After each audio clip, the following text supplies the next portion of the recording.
Ladies and gentlemen, you are now listening to the Talking Nonsense About Impact Wrestling podcast. Cross the line in 3, 2, 1. What is going on, my Impact Wrestling fam? Welcome to episode 103 of the Talking Nonsense About Impact Wrestling podcast. My name is Geoff. As you can see, alongside me, the consequences creed to my amazing red is not here for this episode. A little under the weather. Inside joke if anyone remembered those days. But we got a lot to talk about this episode, which will make it even more fun because Friday is the pre-show from us for Emergence. So hopefully we'll have Max back for that. And if not, definitely for this coming Sunday, so we could go over some of the stuff here, Emergence and beyond. And I think that's when we're going to do the Impact Zone. So look forward to that. But tonight it's going to be me and you, and we're going to have some fun. We got some great questions from you guys. We got some power rankings, obviously, is what we start off with. But the thing I am most excited about, I don't know about you guys, maybe wasn't as exciting, but being I live less than an hour and some change away, I think, from Albany. Bound for Glory is in Albany, New York. So unfortunately, Victory Road is in, well, not unfortunately, but it was going to be in Philly, right? We were all going to go there for Philly in end of September. Victory Road looks like it's going to be in Nashville. So those plans are canceled, but we will be there live for Bound for Glory. I am stoked. If you're not familiar with the area, hit us up. Help you guys out. And of course, as always, looking to expand the group we go with. Pro Wrestling, Pro Impact. It'll be a good night. But on top of that, guys, I want to say thank you. We are behind on our Twitch. You know, that's the only number we really care about, more or less. And our twitch.tv/TNAIW channel, our count is at 100. We need to be at 103. That's our goal. One for every episode. If you guys could help us out there, follow us, subscribe, whatever the term is for Twitch. Other than that, though, we had our Emergence goal. You guys hit it, 325. Thank you so much. Slowly but surely, we always say the same thing because we really mean it. One fan at a time, one friend at a time. And speaking of that, you guys do write our hot topics. Speaking of one friend at a time, one fan at a time. So make sure you guys keep those coming as well. Been lighting up on the comments. Appreciate them. Good banter there. So thank you guys. And of course, numbers are up all around. Thank you to the team. Thank you to you all who watch us whenever you do. We appreciate you. We appreciate you. So I already mentioned Friday Emergence. We're doing the pre-show. We'll do our prediction board. You guys know that. So you'll see the whole team's predictions for the event. And then, of course, the following Sunday, we'll talk about who's in the leaderboard. Right now, it's Mr. Impact Craig and Io, I believe. Yeah. All right. But speaking of Craig, you catch him every Thursday, TBN. Talking Bloody Nonsense. Episode 33 just aired. They changed up their format. Really dig it. So it's no longer that time sensitive. You guys can watch it whenever. It's literally just hot topics, which is dope. And they hit it all. They do. So check them out. And then they tag teamed it together. They had a TBN Chats. So it's both the Craig and Nixon, and they interviewed Charlie Morgan, which is really cool. I really enjoyed that one. Check that out as well. TBN Chats number 10. Oh, perfect timing. There we go for our video watchers here. And then GoGoPowerRankings every Tuesday. You know how it works. Bert and Datila break it down. They tell you some stats. They go over it. They tell you their opinion. But without further ado, I think that's what we should go to next. Let's check out the Power Rankings.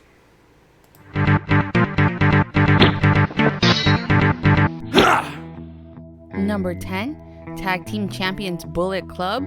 Number 9, Tag Team Champions Team Ragnarok. Number 8, DMC Brian Myers. Number 7, World Champion Jordan Grace. Number 6, 14-0 Masha Slamovich. Number 5, The Death Machine Sami Callihan. Number 4, World Champion Josh Alexander. Number 3, Vex Deonna Purrazzo. Number 2, Motor City Machine Guns. Number 1, PCO and Honor No More.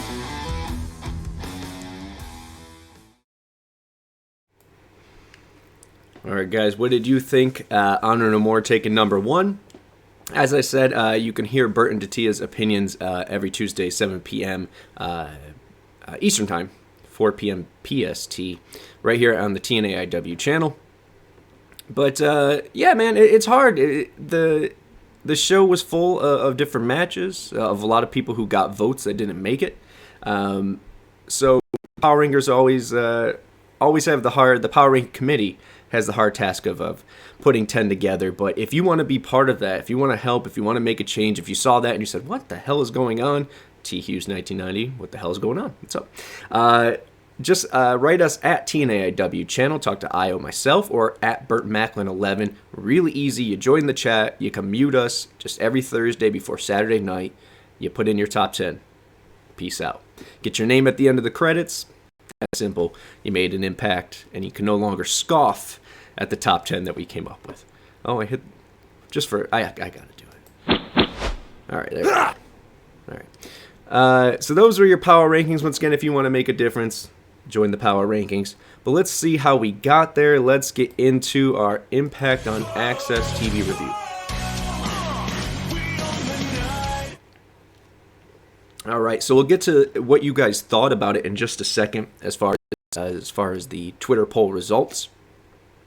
Mine was up and down, but I thought it was a good episode. Once again, this is the long haul until Emergence.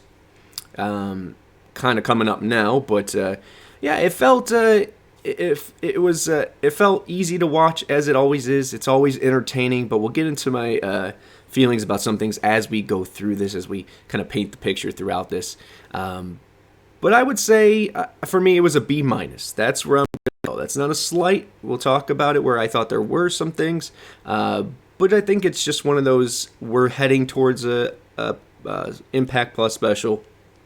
We're not going to, we got Victory Road after that, and we're really looking forward to Bound for Glory at this point, right? All eyes are on that. Not overlooking the great card that is Emergence, but I think we're all in the same boat, creatively speaking, or at least picking up the vibes of the creative.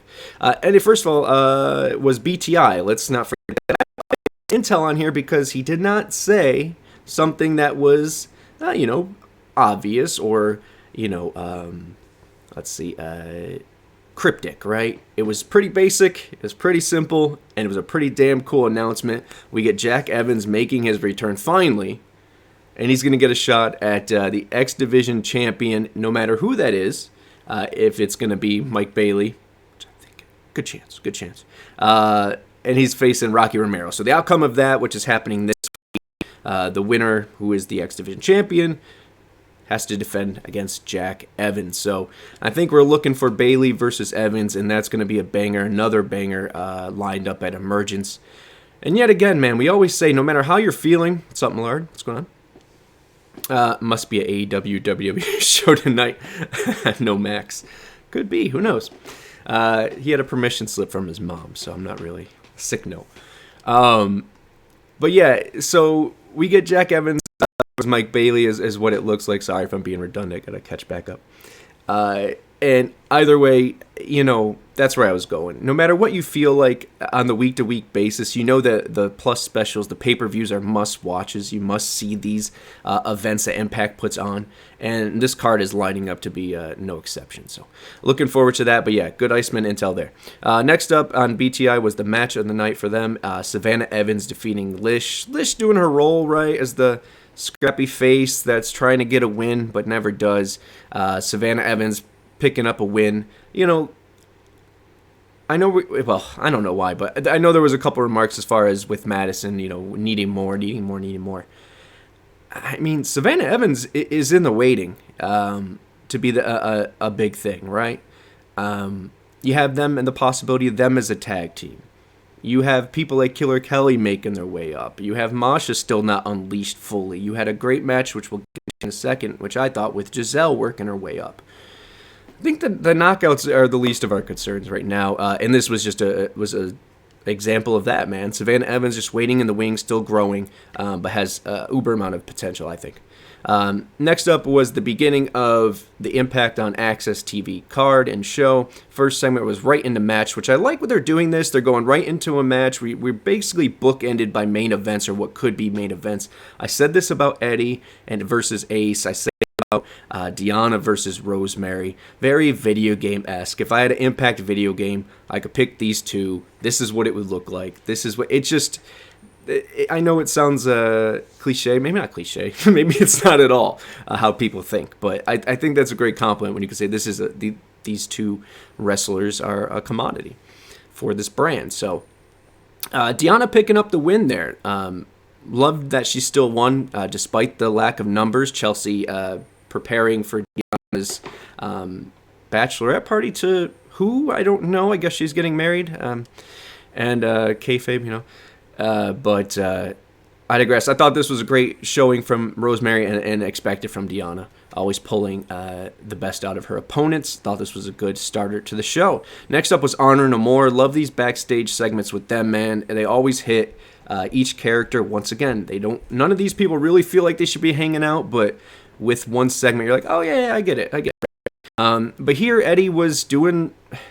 angry at PCO Eddie. I don't know what left PCO has to prove. He's knocked down every obstacle, for lack of a better term. We'll use that in a second with Jordan, but obstacle that Eddie's put in his way. So I think he's earned his spot. Will he be in that 5-on-5 match? It would make sense. And then for him to, I don't know. We'll talk about that, I guess, right? It depends on who you think's going to win between Honor No More and Bullet Club. Like this, basically Eddie saying that he has to prove himself tonight against Doc Gallows. Next up was the DMC, right? This was for the Digital Media Championship. Glad it got a spot on the card. Brian Myers, love what he does. Hey, I'm actually wearing my Myers shirt today. I got my Myers starter kit on.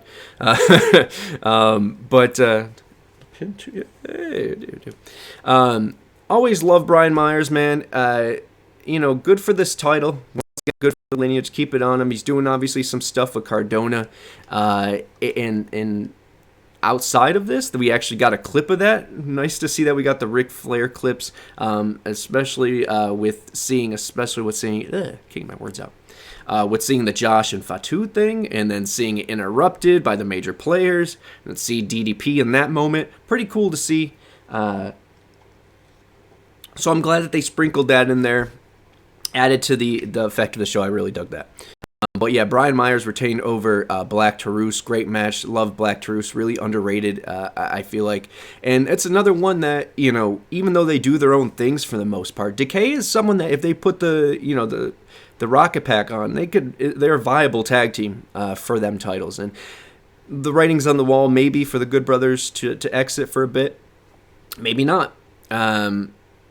But if they do, I think there's plenty of tag teams that they could just kind of, give a spit shine to and put in that place. SC Parkside says, Jeff, do you think the reason they put Gisele in the influence is because they knew Madison was leaving for AEW? Happy for Madison, but hate people leaving or talking about leaving for AEW. Yeah, we'll talk about that later in Hot Topics. I'm not really... I didn't even know this was a thing that people... In all due respect to Madison, I didn't get that this was... Madison left kind of thing. We'll talk about that though.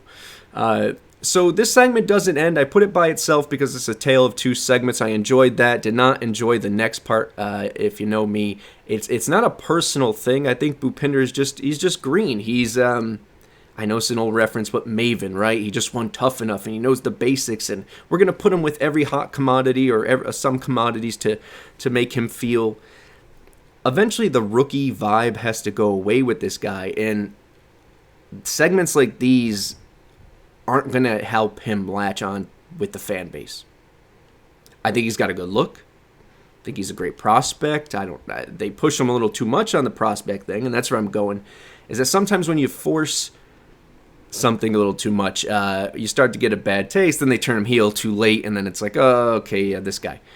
I think this kid has the ability, he's a very marketable guy. I think he'll grow. He seems to have a great energy to him, man. It's kind. I don't know how else to say it. But the gargoyle spear and the raising of hands with the good guys is stale, man. And I like the kid and I want him to succeed. And I don't think this kind of shit does him any good. And do you go heel right away with him? No, but I'd rather take a green guy in a good gimmick, entertaining gimmick, than a green guy in a just, hey, I'm guy. And I don't know what that is. I would go against the grain. I would go something totally different and weird, and I haven't put thought into it.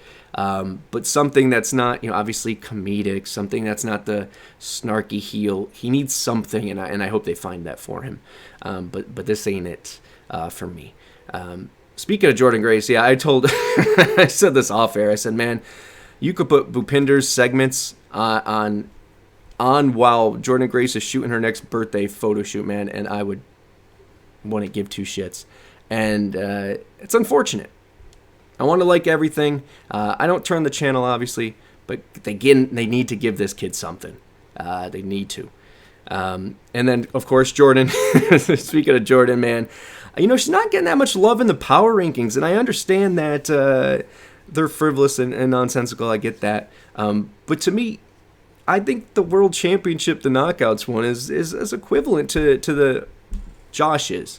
And so when they do these just backstage segments for both of them, it's interesting that people kind of say, well, Josh is still up here, and I whatever. I guess her reign is fresh, so I need to give it more time and be more patient.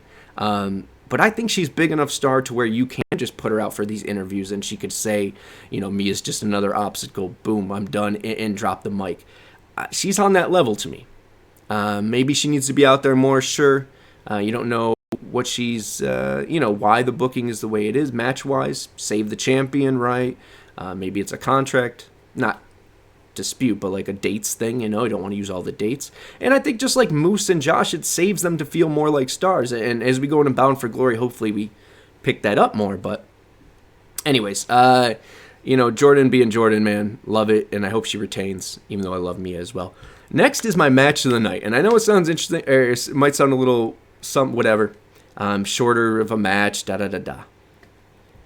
But we'll get to Gisele in a second. I know you mentioned that, and I want to talk about that as well a little bit.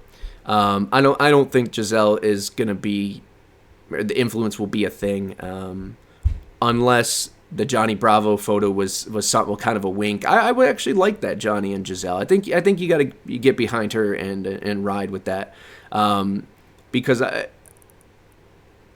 obviously Masha's been doing what are they called? Squash matches, right? Yeah, for more or less, right? We're kind of upgrading. This was my match of the night because from beginning of the bell to the end, the storytelling was phenomenal, right? We have Masha, this person who we all know, if you're a fan of professional wrestling, the ability and the work she has done outside of Impact, right? That she has shown, that she is known for having. For her to come in here and get that slow, we talked about it, 12 matches up until recently, or whatever it was, 12-0, now 14-0. The slow build to beating former Knockouts champions, to beating former, current Knockout wrestlers, getting a big wins. To finally get a 2 count on her, and it be Gisele, and she looked shocked. What beautiful storytelling, man. It was, and look, I said it right there, Gisele was game, and that was cool. This is how you progress 2 people at once, right? Masha got the win that's her projected. That's her trajectory, rather. That's what she's doing. I don't know if I'm even using the right words. But this is, the trajectory she's on, yeah. The path that she's following. She needs to be undefeated. I think it's her versus Jordynne at Bound for Glory. I think she loses. I think that's good for her. But even if it's not, that's the vibe they're going with, right? She beats people. She next. Hunting game, right? But Gisele on this night was game. And I thought it did a lot for Gisele, just like it did, for Masha. So I thought it was beautifully told, good match. And the reason for me, and not to go behind the curtain, I voted number 1 for Masha in my power rankings. It's because every week I look forward to her segment. Those whistles come on and, oh, shit, okay, right? And there's other people like that as well.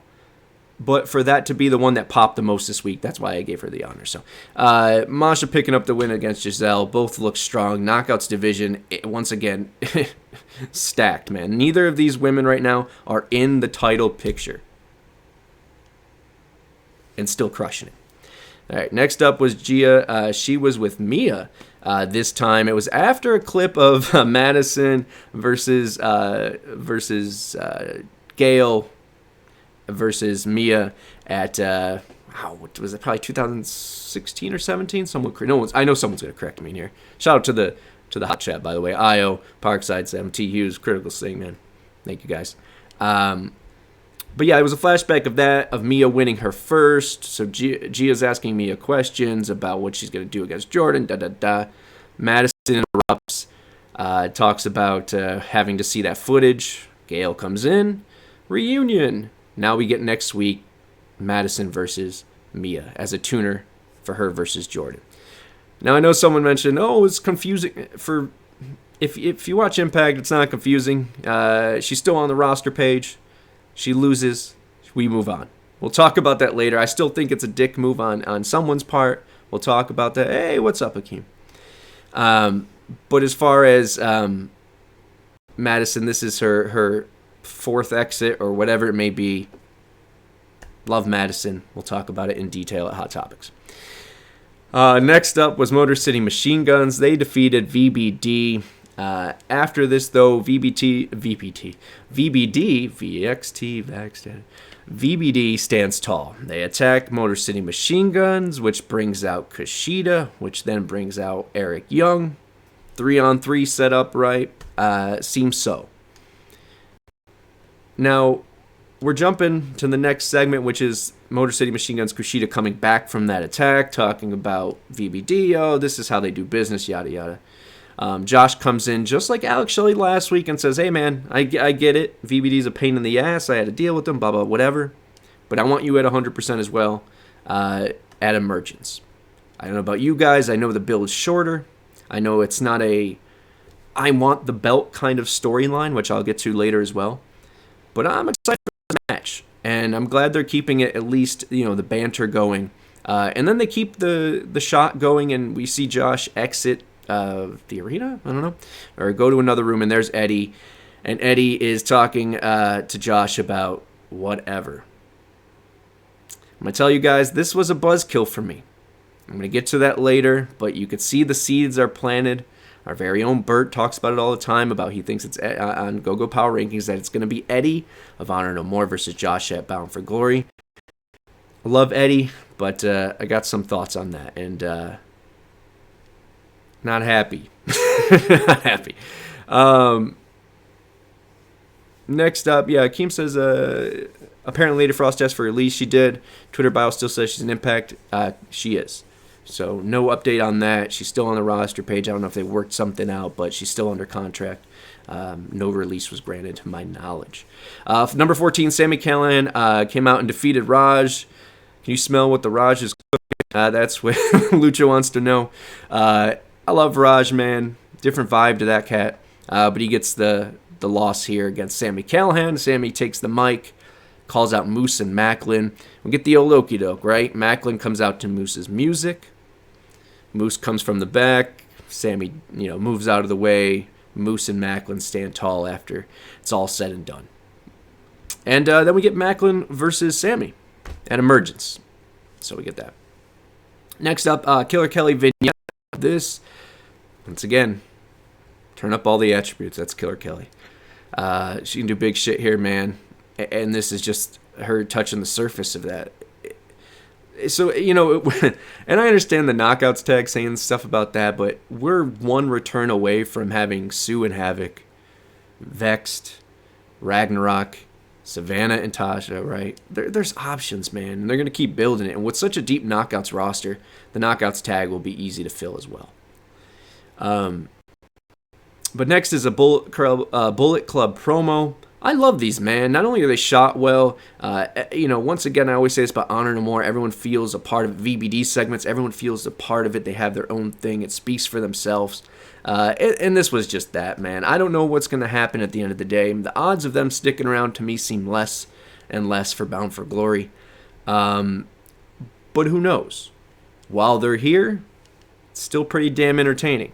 And, they're still propping up Ace and Bay. And I like that, man. And this just felt, just like Anderson said, it feels box office. When they're on the screen, they're saying their shit, they're doing their shtick. It's box office. Right. Next up was PCO defeating Big LG Doc Gallows in the main event. I know there was some iffy responses to this. I thought, he had a good one a bit ago with Doring. Gallows did, where he put him over as well. It's reminiscent of that. I think our buddy Mike G actually said on Twitter. I think I liked it or retweeted it. If not, I should have.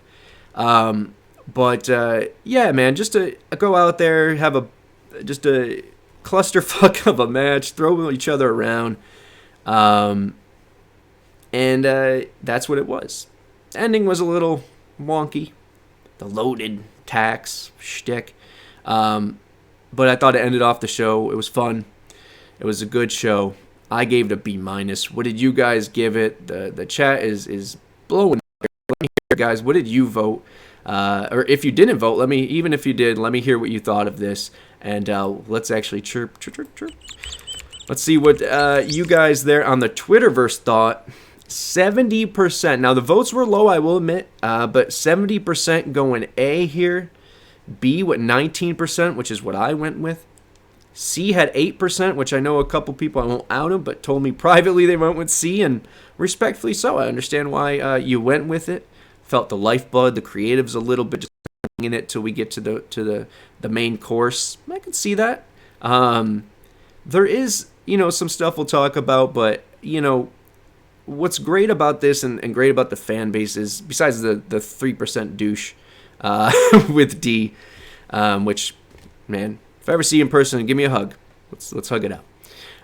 But, the fan base is positive and understands that, even though we're not getting groundbreaking shit right now, we're not getting surprises or debuts, for the most part, the shows are good. Our worst day is better than a lot. And in pro wrestling, I'm not attacking a single one, but, I mean, come on, man. We've been part of some pretty shitty shows. So let us appreciate the good ones. But I definitely think there's a next level we need to get into. I don't know if that's after Emergence or past Victory Road. But it feels like we're waiting on something, right, to refresh. And I know there's very little that needs to be done to utilize the talent we have. So I'm interested to see where these big moments come from that aren't going to be signings, or big signings at least. Did the episode suck? No. Was one of their best year? No. Yeah, it was just kind of going with the flow. And once again, going with the flow for them is definitely better than a lot of efforts I've seen in the past 20-something years of watching wrestling. But, yeah, man. We definitely got great creative. I just think it's time to utilize it. We need a big storyline, man, right? Big story, big juicy thing to bite into. All right. Yeah, we can't get home runs every week. I agree, but I feel like since Slammiversary, we kind of been hitting doubles, singles, right? Some triples here. Still in the game. Still not striking out ever, but we need some meat on the bones, man. Some meat on the bones. All right. So you guys know, shout out to the chat who's bringing it tonight. I appreciate that. Make sure you subscribe, follow, whatever it is right here on Twitch. If you're watching live, get us up to 103. We appreciate that. And then all of you helping us already make our Emergence goal, we thank you there. But let's still get up those YouTube numbers. And on autopilot, T Hughes 90. There we go. It feels like we're on autopilot. I feel that vibe. But let's get and this is nothing negative. Once again, these shows are still B's and A's to us, so it's funny. But anyways, all right. Let's get to number one. We got Best Side 92, if that is your real name. The Bound for Glory series should come back. That's what I keep preaching, man. That's what I keep preaching. Men or women, preferably men, because once again, and this is where I get to the Eddie thing. I love Eddie. We'll talk about it actually in a little bit. There's actually one more specific to that. But I felt like this is a time where we say, hey man, there really aren't challengers. There's nobody saying, I want the world title. There's no one that says, I wake up every morning and I breathe that title. It's okay, hey, me versus him and the winner gets a shot. Or hey, this person... We need that, man. We need that guy, that foe to Josh Alexander. And I thought the Bound for Glory series is a great way to prioritize wanting the belt. Wanting the belt and actually and needing the belt. Random question, but I see a photo of Amazing Red Consequence in the box where Max's name is. Yes, Max isn't here. And he is the Consequences Creed of my Amazing Red. He's sick. So there's that. All right. But yeah, anyways, he says, but I doubt it will since it's already August. Yeah, I think it's a little too late. Looks like they're already going with the Eddie route, but I thought this was an opportunity to build some people who, don't necessarily hate Josh, but want that title. And we could build them. Maybe they're not ready. Maybe they haven't won a title here in Impact yet, but are ready for that moment. And I thought it should be Taven, but here we are. Trey has really improved a lot on his own, putting him back in that stable because we talked about the Rascalz would not do much for him. Okay. I'm going to roll that into this one because this is also about our buddy Chris Zaletta. Rascalz reunion, Reed in the mix would be interesting. I believe one of you mentioned Blake Christian as a potential member as the third one. I said I need 3 to make that segment rock, I feel like. But he is signed to ROH now. Yeah, he's signed to ROH. Anyone Impact shows interest to will be on ROH or Dark soon. So just so you know. More on that in a second. But yeah, no, I could get that Trey has made them steps up, or they have put some in it since his title, since he lost the title, to develop him more. I agree. He's had some bangers, some really, really told matches, man, that just put him on another level. I agree with that. At the same time, you have to think about necessity for Impact, and then kind of necessity for Trey. You want Bayley to have a long run, so what does Trey do? How does he stay relevant does he go for the DMC? You see the direction that's going in, and that needs to be, to me, the step up or parallel to the X division. So if he's not in the battling Bayley every week, you got to put him somewhere where he could shine. Like the tag teams are going to need a little bit extra coming soon, so I think that's more why the Rascalz reunion makes sense to me. They need to have those titles won in Impact, first of all. I want to see that. And I think Wentz deserves a shot, man. And the talent between them two would just, especially if you keep the Bullet Club together, you have Motor City Machine Guns, you step up Decay, you step up the Kingdom.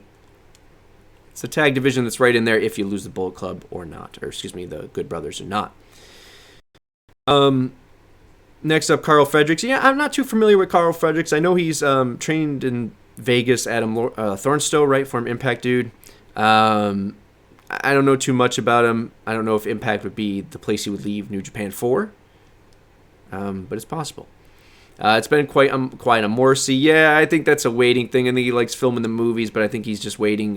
Maybe, who knows, to do what creative elsewhere. Has to be WWE is my guess. Madison Rain departure. Yeah, let's let me see the next one just to make sure it's not about that. Okay, so yeah, let's talk about Madison Rain departure, man. I want to say first of all, you can't take away, no matter what you want to say, and I've seen a lot of people, it does either one side of the spectrum, right? I see big loss talkers now, and I see a lot of people say not a big loss. And here's the thing is it a big loss that we lost a knockout right now? It for the depth in which Madison Rain brought, we're very deep to the point where, although a mainstay, a legend of the Knockouts division, there's so many other people right now getting a push up that the loss, it's not as hard, right? You could say the influence thing, but I know the same people that are complaining about the influence going away partially. I don't think it sticks around, honestly. I don't know if Tenille does. If Tenille does, her and Gisele, with Johnny Bravo. Okay, that kind of makes sense. That reinvigorates it. But I don't think I think they lost their spark, unfortunately, for a lot of you guys. I enjoyed them as a viable tag team, but for you guys with Caleb with the K exiting, right? So I can't say it's a huge loss in that department. I also see it from the flip side on her part. Yeah, I'm producing some matches here on Dark on Dark on BTI. You know, Gail's obviously the head here. You know, I want to wrestle, but I've already done it. It makes sense for her to go elsewhere. It does. So from that sense, I understand as well. I'm not angry about that. I'm not upset of her decision. I think it's, once again, and I always stand up most part for Tony Khan, but another small dick move on his part. With this, got to get her in a match quick, even though she's supposed to be a head scout or a head trainer or head coach, whatever. I guess she's doing both. But you had to get her on TV before her Impact shows aired. Got to do that. Got to put out the press release without mentioning Impact once in it. I've mentioned this multiple times, and you guys came at me, some of you angrily, saying that the AEW and relationship is just fine. It is not, man. I just don't get that vibe whatsoever. You point to Kazarian, but I also point to Daniels doing a bunch of other stuff outside of there. I think it matters of who the person is and what the contract looks like in comparison to how gracious AEW's being. I think that bridge is not fully intact. And I told you guys there was that weird promo where Scott was backstage at AEW one, and he was like, "Thanks, Tony." Da da da. And it was over the top. It wasn't Scott. It didn't seem natural. It felt like, "Hey man, let's end this now. Fuck off. Good day to you." And I think that's where we're at. I don't think we like how they do business, and I think Tony needs his feet kissed to do business with anyone.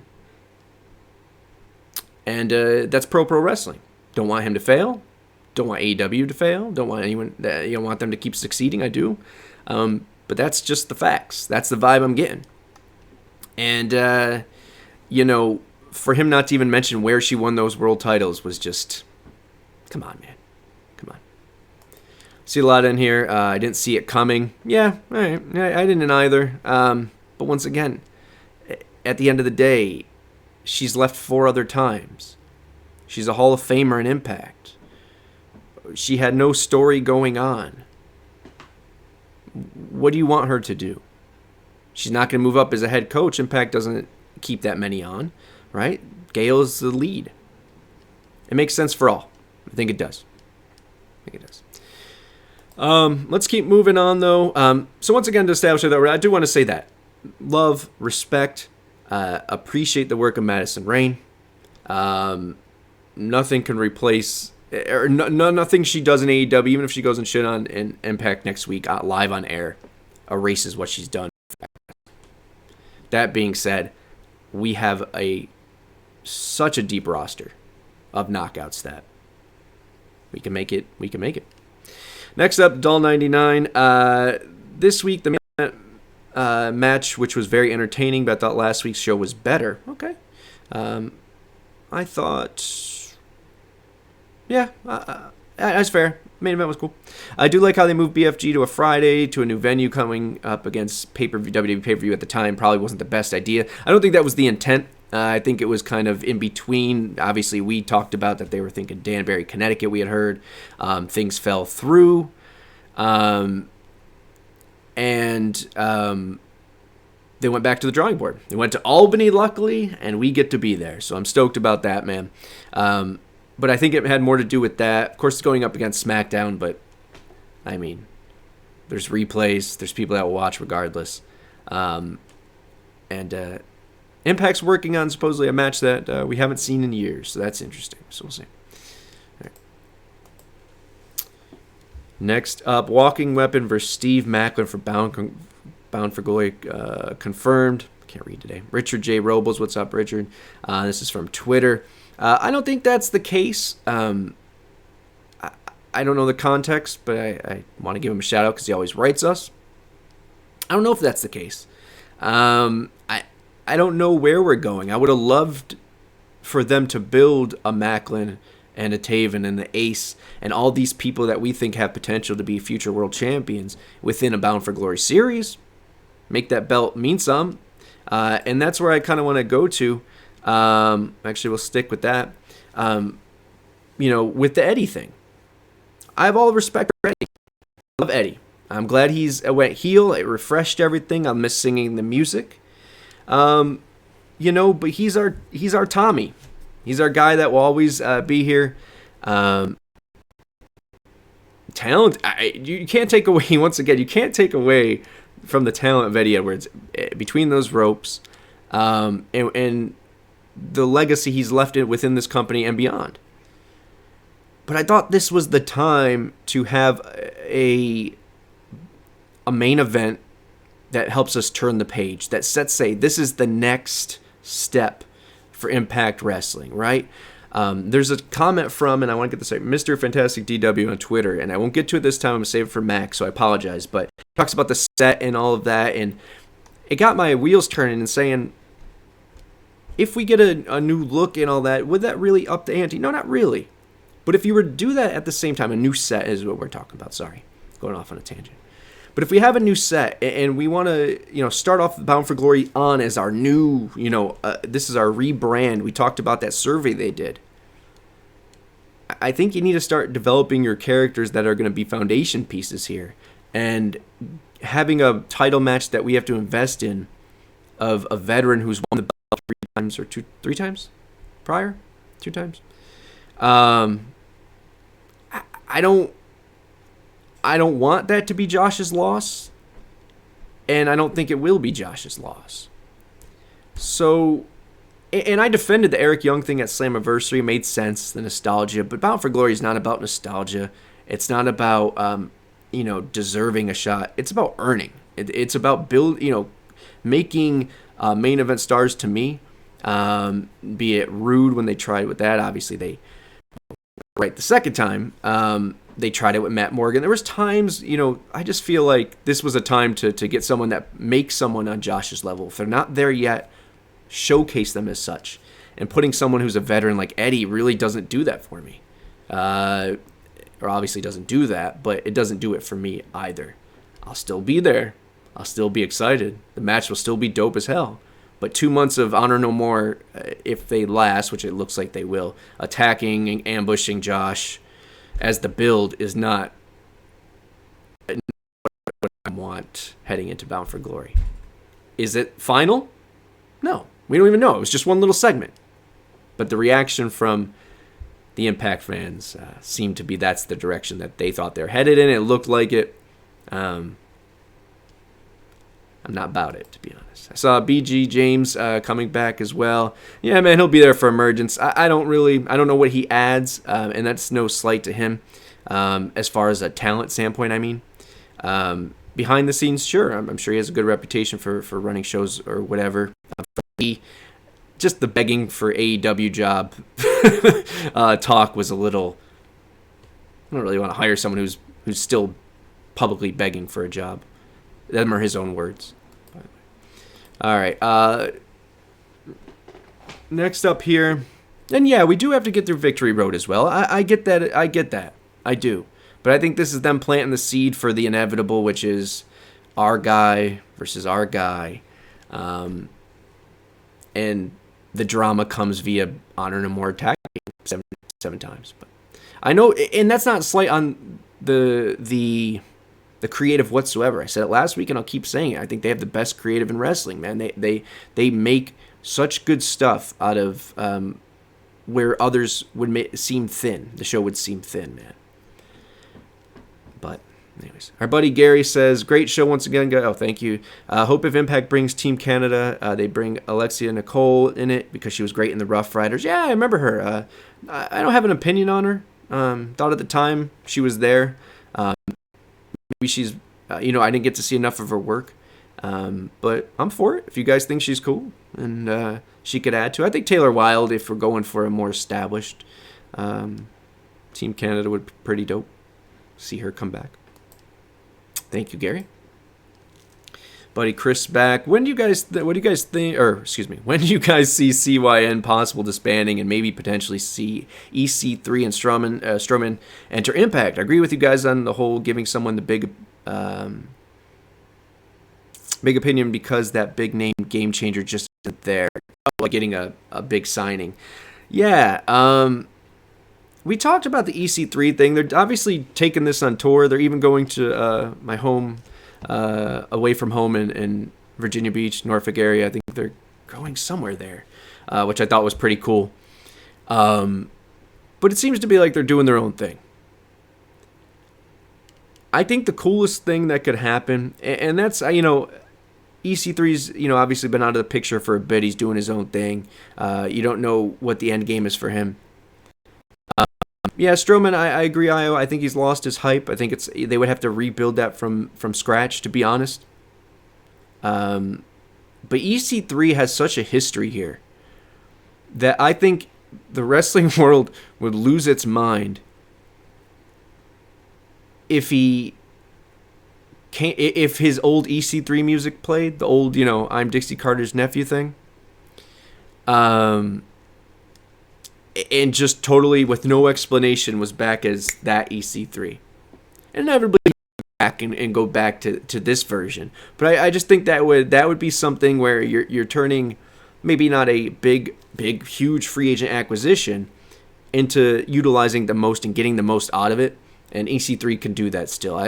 Someone says it's not too late for EC3. No, EC3 is a talented dude, and he brings a lot more to the table. And that's why I think he's going to run this CYN thing, control your narrative thing, to the ground. And I don't mean that in the negative. I mean run it to the to its full potential until he sees there's no reason to do it or he got his fulfillment. So I don't know if he's that quick to drop it, disband it, whatever you want to call it. But let's see what he does with the tour first and go from there. But I think he's one of those people that's maybe not a game changer per se, but goes right into that world title picture. I mentioned with Magnus as well. I've changed my thing on Aldis, my feelings towards Aldis. Come in and go for that because of the history. Because of the history. And then you go from there. But all right. All right. And then we got another one from Chris talking about I would throw bags at Gargano, Wyatt, Gresham because of their talents, but I don't have much of a problem with their approach with these free agents. Eventually they'll hit on one. I agree. Here's someone I'd like to see come in, El Hijo del Vikingo? Del Vikingo? I don't know. My Spanish is horrible. But I know the guy who came through, yeah.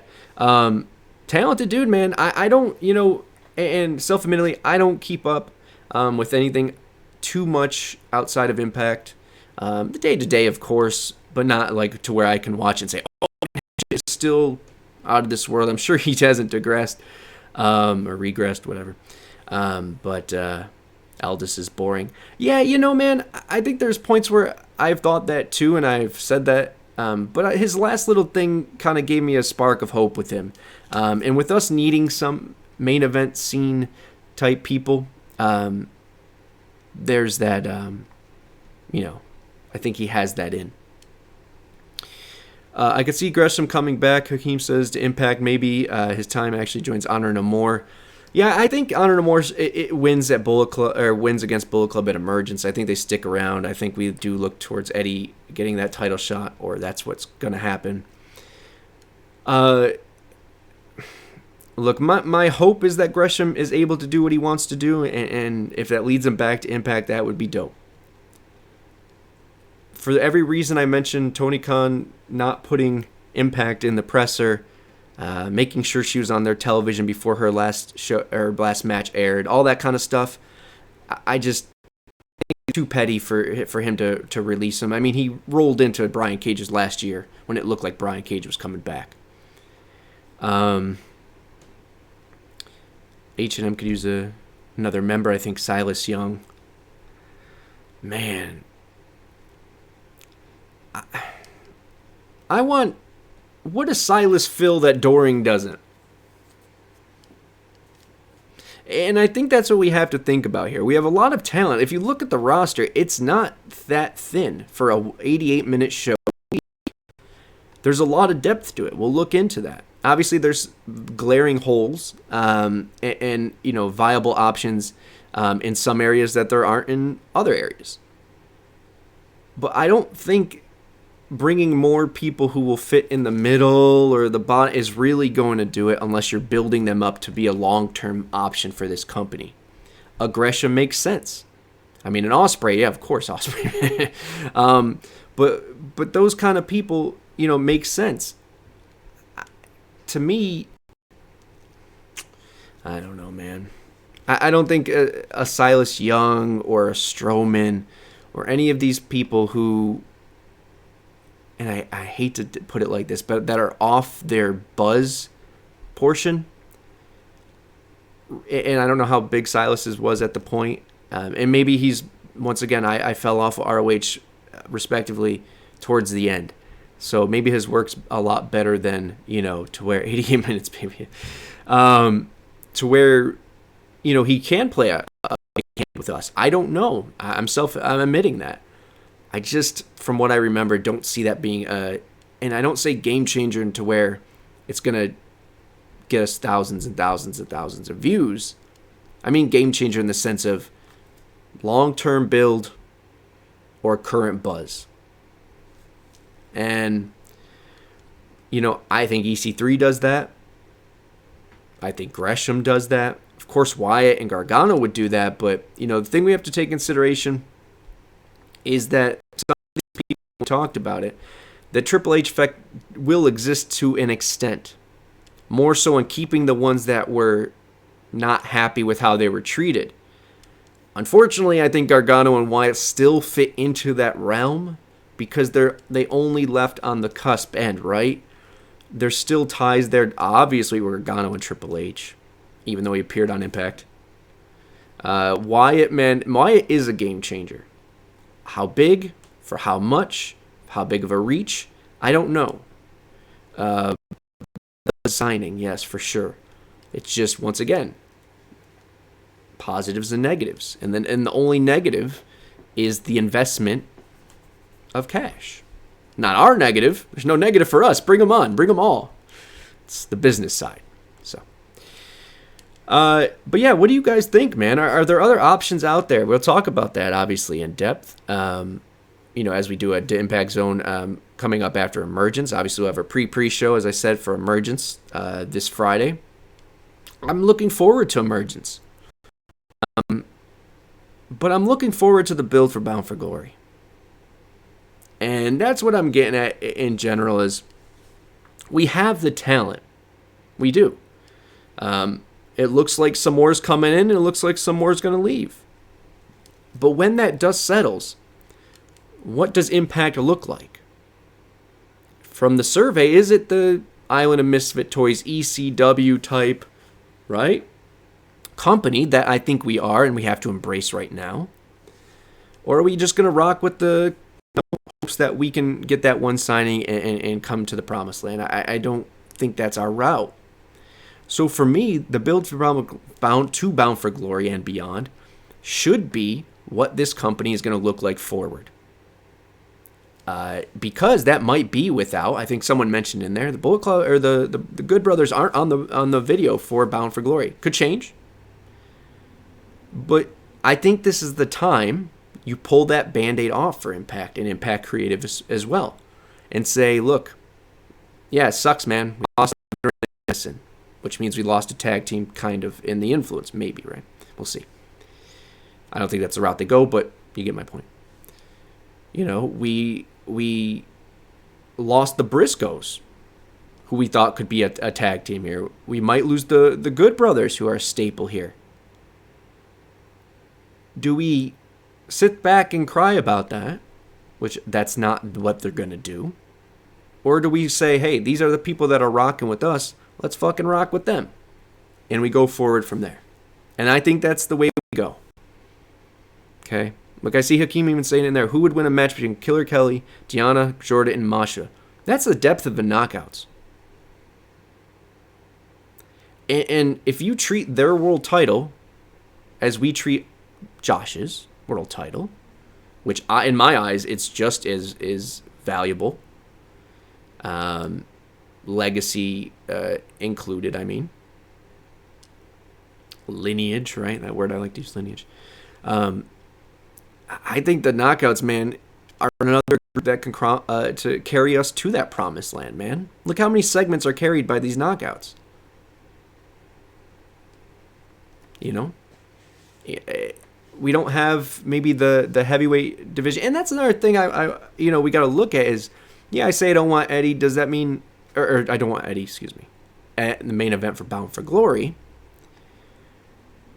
Would you put Sammy or Moose or a Maclin in that category as well? I think Maclin's in his own thing, right? But is Eddie, Eric Young, that's probably a better analogy. Eric Young and Eddie, they're in their own thing. Moose and Sammy are that next thing. And then Maclin and whoever are the ones you're building up, right? But that's the group I want.